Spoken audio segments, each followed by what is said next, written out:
Hello, everyone. I'd like to welcome you back to this latest edition of UBV News. Today, we are going to be touching on a recent decision that was made by the administration pertaining to Job Corps. Job Corps is a federally funded program that's been around since 1964. It has ultimately trained and educated over 3 million Americans.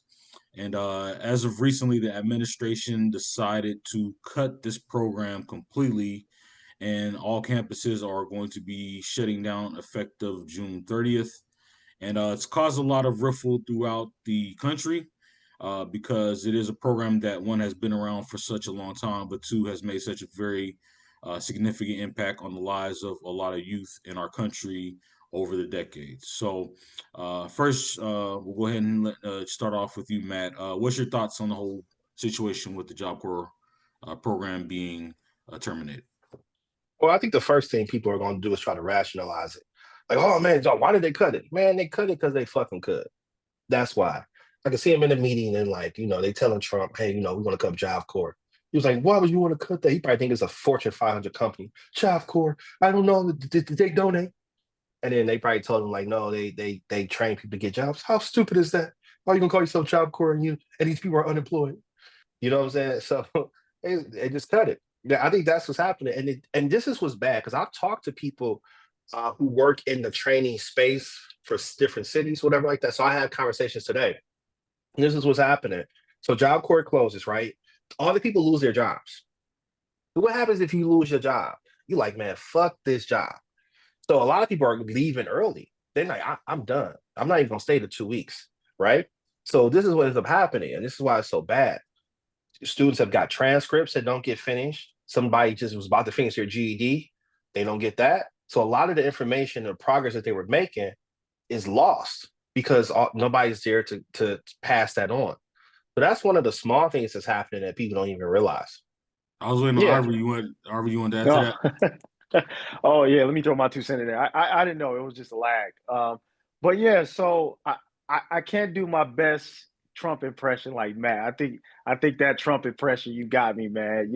I can't do that one. But what I can say is that from a personal perspective, I have family members who went through Job Corps. I had a brother, for example, he went to Job Corps in Grand Rapids. I don't know if it's still there, but he went through the Job Corps program there.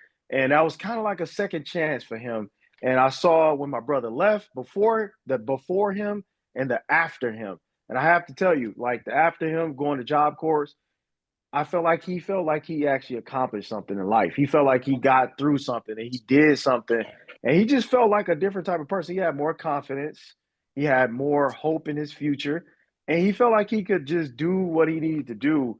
And I just saw a difference in him. And just to be able to take that from somebody, and I think these people who are going through Job Corps, I just think it's a travesty. And it's just another thing that we see a recurrent thing with this administration is this thing of cruelty, just being cruel. You know what I'm saying? Just literally gutting things and cutting things just because to match point, just because they can.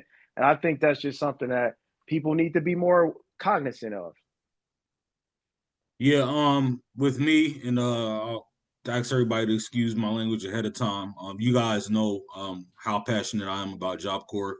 I started a internship program with the Job Corps in Flint back in 2008. That ran for over a decade and a half, and we were able to save a lot of these youngsters on the street and give them opportunity at, you know, a meaningful purpose in life that a lot of them didn't have. As far as this whole cutting situation, um, and what I've heard as far as the reasons for it, it's a bunch of bullshit if you ask me. They're saying that that they're spending money and they're losing money. I seen a report saying something that it was like it costs like $80,000 a year per student, and then an additional $50,000 if they live on campus to send them to Job Corps. That's bull. Job Corps ultimately has a lot of outdated supplies and materials that they're using, no different than a lot of what you would consider public schools, where a lot of times you see even the teachers and instructors having to bring their own materials to the class to teach these students. And with me, like I said, I have a personal stake in Job Corps because my sister ultimately was one of the reasons why I started the internship program because she got caught selling drugs when she was younger. and basically was put in a position where the judge told her, she can either go to Job Corps or spend 18 months in jail. And that was one of the big pushes that I did because for me, I understand that a lot of these kids at Job Corps, what they're trying to do is better themselves. A lot of them come from rough situations. A lot of them are in situations where their parents may not be able to afford to send them to college. So to be on that right path to develop as an adult, they choose to take this route to teach themselves a trade to move forward. And to me, there's a lot of things that the government could have cut. Cutting Job Corps was definitely not one of the right moves. And the reasons given for it, like I said, is just a bunch of BS as far as from what I've seen. And, it's going to have some ramifications that are going to come down the line that is going to be very significant that I don't think a lot of people are going to understand or realize until it happens. But it's unfortunate because it's a great program that helps out a lot of young people in this country. And I tell you what, Leon, I double you on that. I agree with you because it's a cascade effect. This stuff is starting to compound on us. The psyche of America, our financial position, our brand, the standing of what the United States is and what it meant to be an American. Like it's like a cascade effect. It's going to impact us in so many ways. And right now people may be, oh well, if it don't impact me, then it's not my problem. But a lot of these problems are moving closer and closer to our homes, our families, and just our own lives. So you're going to see a real big snowball effect that's going to impact us for generations to come. Yeah, and I have one question, man. They used to always ask, "Where's Carmen Sandiego? Where the fuck is Congress?" And specifically, Republicans say, "Hey, we had a mandate," and this is a Republican gut. That's why I'm being very specific with this one part. Where is the Republican dominated Congress? What this is fucking illegal. It's illegal. They can't cut funding that Congress have already allocated. They can't cut it. This is an illegal move, right? Where is Congress? You know what I'm saying? Where is Congress? Because they always sit here and tell you, like, every time when it came to Medicaid, call your local representative. When they were talking about the big beautiful fuck you bill, Still, call Congress, the big beautiful still. the big beautiful still. Call your Congress. You know what I'm saying? Call your Congress. Call Congress. Call your representative. Oh, now they said call your representative because they're good in Job Corps. Man, how many motherfucking calls people got to make? How many Man, that calls people? switchboard is busy, bro. You know what though, Matt? When you ask where's Congress, Congress is where they are when a lot of this shit happens, particularly when it comes to poor people. They're nowhere to be found. Mm. And what a lot of people don't understand about this whole Job Corps situation, it's not a race thing. This is a class situation. Job Corps is geared toward poor people. And it's not just black people, it's black people, white people, and people from all over the country.